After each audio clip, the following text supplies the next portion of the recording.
Hello, and welcome to the next part of our ongoing Chapter a Day series working through the book of Genesis. If you were with us last day as we worked through Genesis chapter 25, you may have noticed that we did not finish the very last part of the chapter, and there was a purpose in that. We want to pick that up today.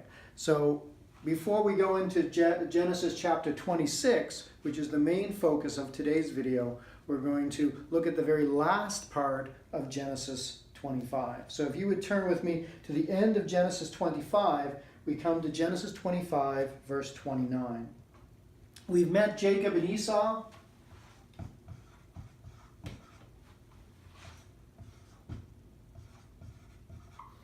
We heard the prophecy that God made about these two, how one would be stronger than the other, but that the older would serve the younger. We know that Esau was born first. He is the firstborn with all that would come to the firstborn in this culture. Jacob was born second. We also know there's significance to their names, that Esau literally means red.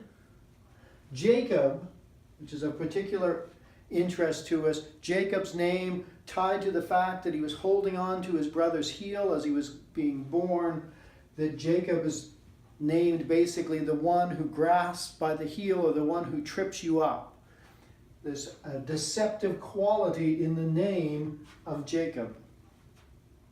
We're told that as they grow up, Esau is a man's man. He's the skilled hunter. He's the man of the fields. He's the one who's going out finding game.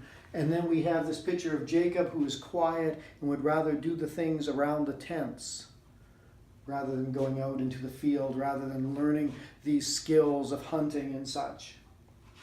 We're told that Jacob, who was quiet, Jacob is loved by Rebekah. So he is the favorite of his mother. We're told Esau,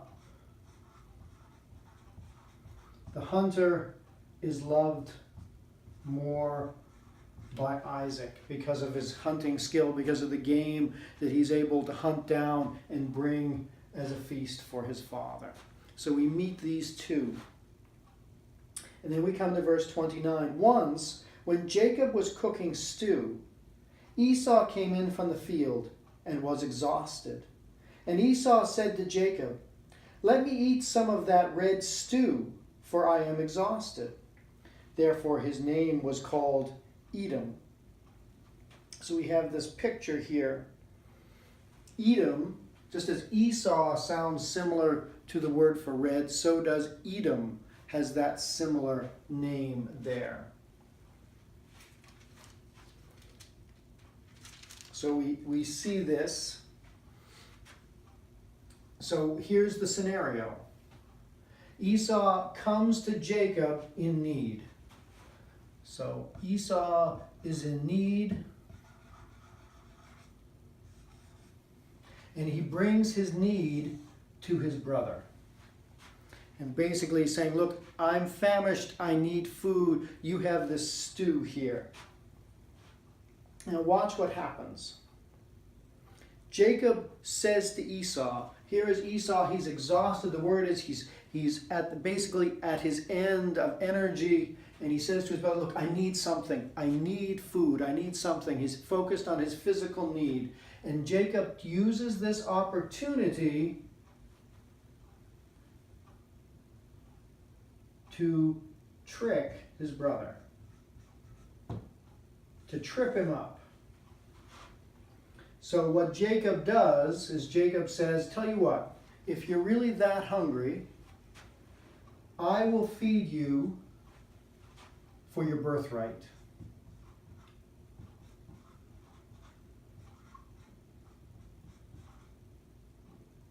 Misspelled that.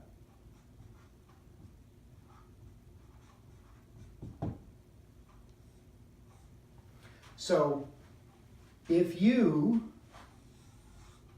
will give over to me your privileged position as firstborn, if you will give it to me and say, when the time comes that our Father bestows upon us the blessings of his name and property and rank and all those things, you will acquiesce. You will step back and say, no, Jacob will be the clan leader after Isaac. Esau said, I am about to die. Of what use is a birthright to me? Jacob said, swear to me now. So he swore to him and sold his birthright to Jacob. Then Jacob gave Esau bread and lentil stew, and he ate and drank and rose and went his way. Thus Esau despised his birthright. There's a lot tied up in here of the character of Jacob and Esau. For Esau, what we see is Esau lives very much in the physical and in the now. In the physical and in the now. So what we have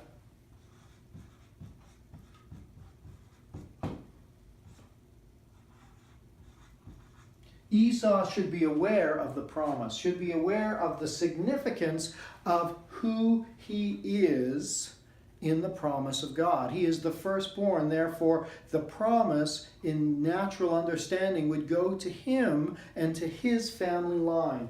But he lives in the physical reality of the now. We've talked about this, the significance of the physical reality versus the promise. So by living in the physical reality, he in effect rejects the promise. Even in his words, look, I'm about to die. I'm so famished, and so weak, I'm about to die, so what does a birthright matter to me? But if we recall from previous chapters, in the promise, there is so much. If indeed Esau is to be the benefiter, the receiver of the promise, he can't die today.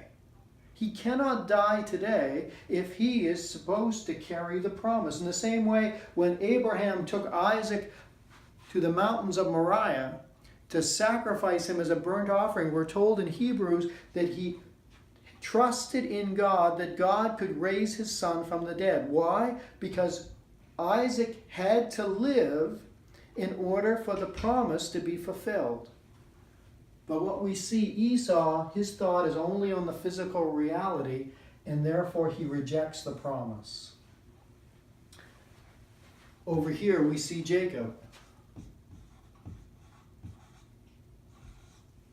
Jacob is only concerned with self-benefit. So at this point, his understanding of the promise and the magnitude of the promise seems very secondary. All he knows, again, is the physical reality. At the moment, Esau is going to get all the benefits of his father. He is going to be the clan leader. He will get the majority of the wealth. He'll have majority of the status. Jacob will get what is left over, unless he can get Esau to give up his birthright, in which case then Jacob gets all the benefit. We get no sense here that Jacob is looking to the promise. Jacob is also in the physical reality. Jacob is also living up to his name. To get the promise, he is using human means. And this goes back to when Abram and Sarai brought Hagar into their relationship in order to provide the means to continue the promise. Jacob is using human means, he's using deception, he's using trickery, he's using what he possesses, which is his food, in order to take from his brother that which is of far, far greater value. Jacob knows that. Esau may be ignorant of the significance of what he's doing. Jacob isn't. Which is why I said, look, I want you to swear to me, make an oath to me that you're giving up your birthright. We see their characters developing here. Now let's go into Genesis 26. Now there was a famine in the land, besides the former famine that was in the days of Abraham. They mention that, of course, so that we know that these are two separate events, but there's the intention on the author's part, as moved by the Spirit, to make the connection for us so that we see that this event is similar to the previous event of the famine, because we're going to see how Abraham dealt with it in the past, how Isaac is dealing with it now. And Isaac went to Gerar, to Abimelech, king of the Philistines. And the Lord appeared to him and said, "Do not go down to Egypt. Dwell in the land of which I shall tell you. Sojourn in this land, and I will be with you and will bless you. For to you and to your offspring I will give all these lands. And I will establish the oath that I swore to Abraham your father. I will multiply your offspring as the stars of heaven, and I will give to your offspring all these lands. And in your offspring all the nations of the earth shall be blessed, because Abraham obeyed my voice and kept my charge, my commandments, my statutes, and my laws." So what we see here is the Lord speaking to Isaac, and he does two things. The first thing the Lord does, he tells him, don't leave the land. Don't go down to Egypt. Don't do what Abraham did. When Abraham was faced with famine, when he was beginning to wander from the land of promise and famine hit, instead of staying in the land of promise, he drifted off into the world, into Egypt. And the Lord is saying, Isaac, don't do what your father did. And then the Lord repeats the promise. And by repeating the promise, he's now making it clear that this is Isaac's promise as it was Abraham's promise before. And we see those familiar words, all this land will be yours. And I will establish the oath that I swore to Abraham your father. Remember when he made the blood covenant with Abraham, that when he walked through the path of blood, the Lord saying, I will do this. I would rather die than break faith with you. And he tells him that he's going to multiply his offspring, just as he had promised Abraham. And he reminds him again that all the nations of the earth will be blessed through what's going to come through Isaac's line now. And he says to him, Abraham obeyed me. In his journey over the decades, Abraham learned to obey me, to walk in my ways, to trust me. And I'm charging you to do the same. But then we see what happens. Verse 6, so Isaac settled in Gerar. When the men of the place asked him about his wife, he said, and here we go again, she is my sister. For he feared to say my wife, thinking lest the men of the place should kill me because of Rebekah, because she was attractive in appearance. So what do we see here? The Lord is giving the same promise to Isaac that he had given to Abraham. The Lord is warning Isaac not to go on the journey that Abraham had gone down into Egypt. But what do we also see here? We see that Isaac takes after his father.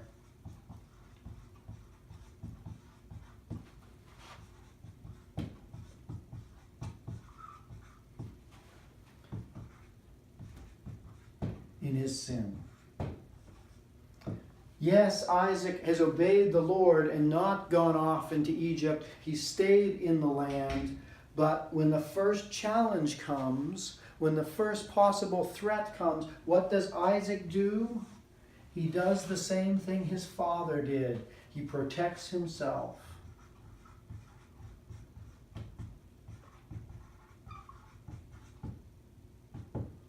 He protects himself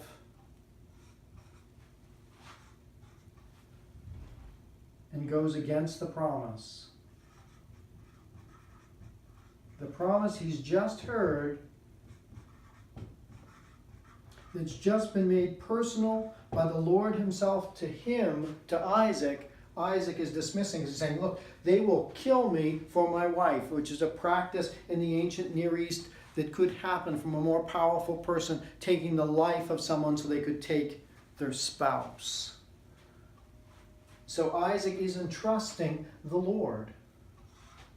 There is no trust here. He's saying, in order for me to survive, I'm going to have to give up my wife. Watch what happens.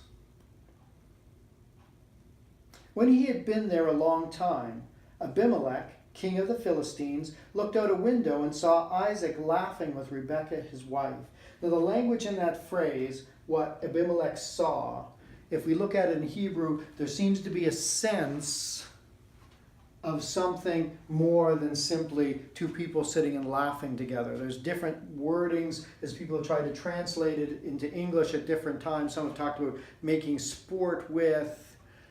The general sense in Hebrew is Abimelech saw them in some intimate way that in his mind he knew, okay, this isn't just family hanging out together. This is a man and a woman who love and are in relationship with each other. Abimelech is given a glimpse of the truth of the relationship between Isaac and Rebekah.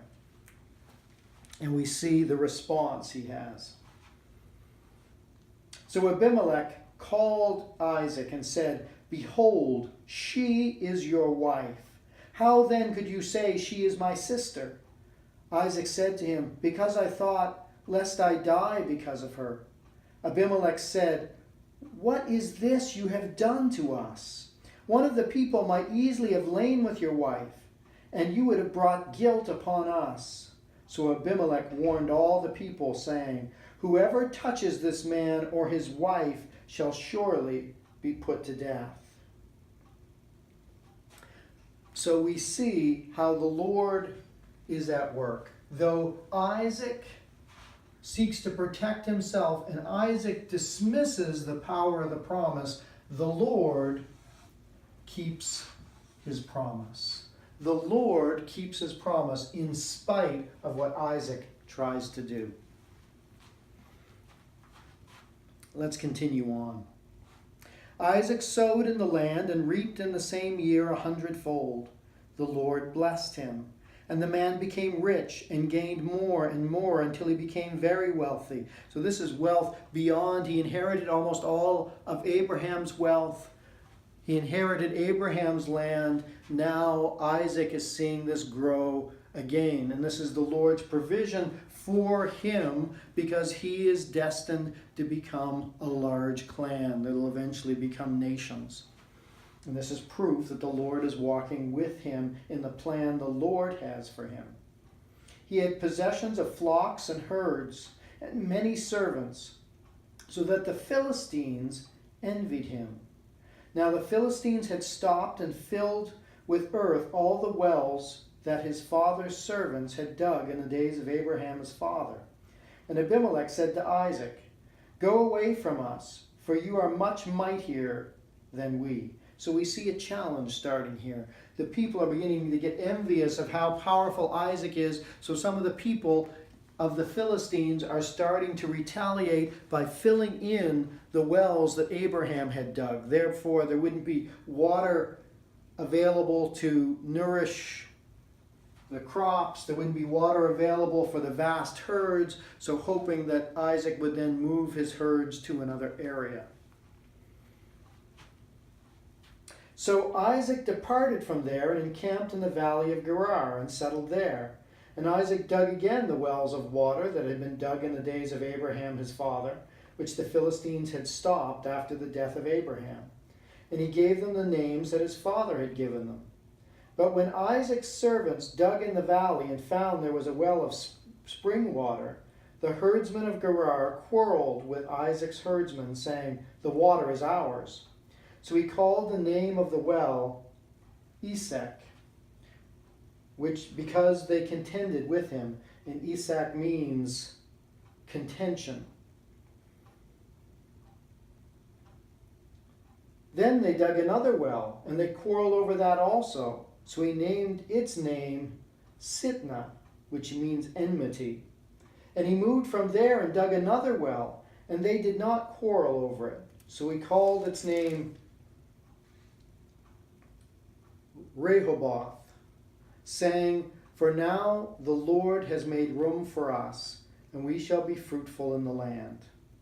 From there he went to Beersheba, and the Lord appeared to him the same night and said, I am the God of Abraham your father.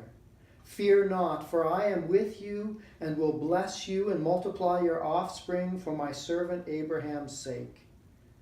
This is important because Isaac's just gone through this difficult challenge. He's having to move his vast amount of livestock, moving his household from place to place because the people in the land are beginning to push him out.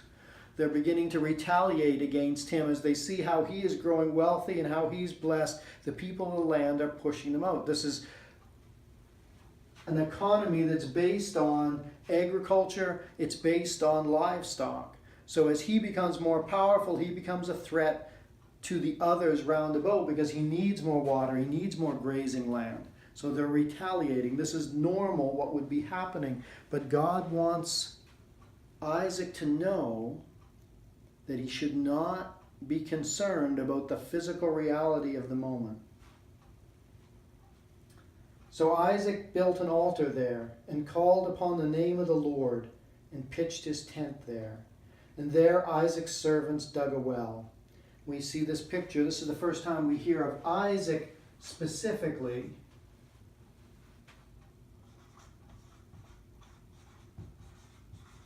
He's worshiping and he's calling on the name of the Lord. And this is important for us to see because this calling on the name of the Lord isn't like a one time. It means his focus is beginning to be fixed on the Lord. Possibly his experience with Abimelech and with his wife are helping him grow in his trust of the promise. So let's continue. Verse 26, when Abimelech went to him from Gerar with Hazuthath, his advisor, and Phicol, the commander of his army, Isaac said to them, Why have you come to me, seeing that you hate me and have sent me away from you? They said, We see plainly that the Lord has been with you. So we said, Let there be a sworn pact between us, between you and us, and let us make a covenant with you, that you will do us no harm, just as we have not touched you and have done to you nothing but good, and have sent you away in peace. You are now blessed of the Lord. So he made them a feast, and they ate and drank. In the morning they rose early and exchanged oaths, and Isaac sent them on their way, and they departed from him in peace. That same day Isaac's servants came and told him about the well they had dug, and he said to him, We have found water. He called it Sheba. Therefore the name of the city is Beersheba to this day. We have this picture here of how God is protecting him in the midst of the challenge, in the midst of being pushed out by the Philistines. Isaac chooses to worship the Lord. Isaac chooses to call upon the name of the Lord. And as he calls upon the name of the Lord, as he trusts the promise and doesn't despise the promise, he didn't go into war. He didn't try to fight back. How does the Lord work? The Lord sends Abimelech, king of the Philistines, to Isaac to make a treaty with Isaac, to let Isaac know that they will not continue to push them away, that there will be a time of peace between them. And this came not because of what Isaac had manufactured. This came because he called upon the name of the Lord, because he worshiped the Lord and trusted in the Lord and his promise. So we see in Isaac, we see this move from the beginning of this part of the chapter. We see him He trusts God in not leaving the land of promise, but then he goes and follows his father's sin by trying to protect his own life and putting his relationship and his wife at risk and putting the promise at risk, humanly speaking.